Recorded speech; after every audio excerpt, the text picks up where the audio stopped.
Hello, my name is Mark Anderson, and I'd like to welcome you to our solar home and electric vehicle tour.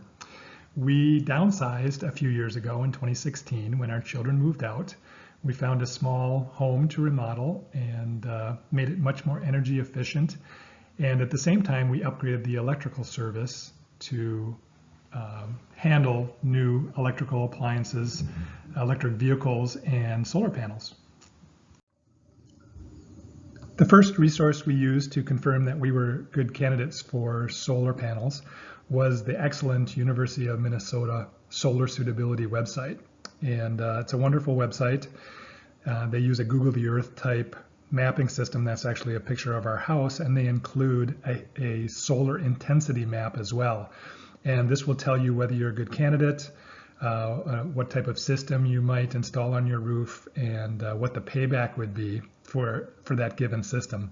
They include monthly outputs, and it's great because you can drop a pin, I believe, anywhere on any building in the state of Minnesota, and it will give you all of this data. So just a wonderful place to start to see if you're a good candidate.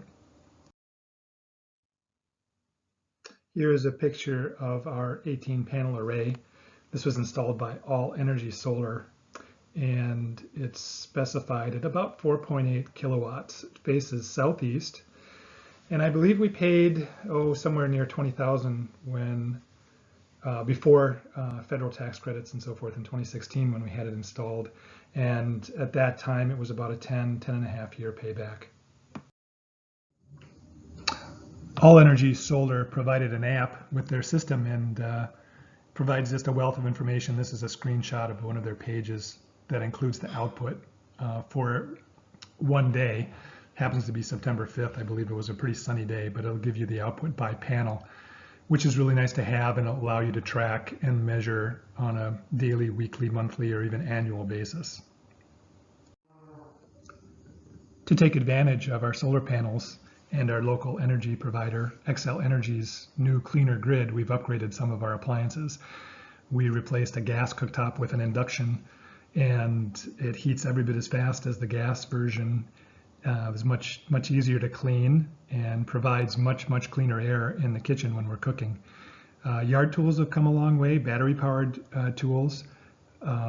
My leaf blower and lawnmower are much quieter and cleaner to operate and incredibly easy to use. So it's not all about electric vehicles, which Polly is going to talk about next.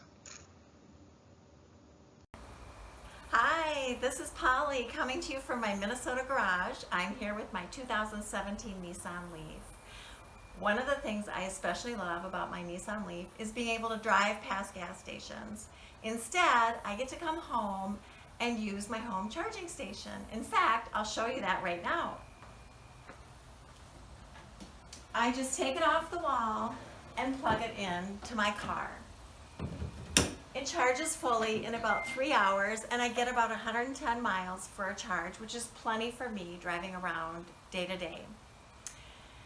The neat thing about this charging station is that it has a track overhead so that we can charge 2 electric vehicles with one station.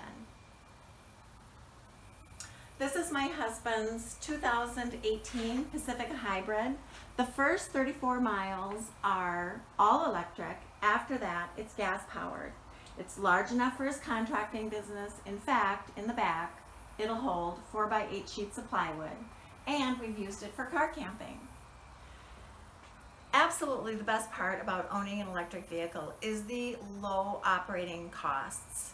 The maintenance is almost non-existent. I only need to keep the tires at their proper pressure, have the brakes checked, and change the cabin filter as needed. Owning and driving an electric vehicle is the way to go. Thank you for watching my electric vehicle home tour.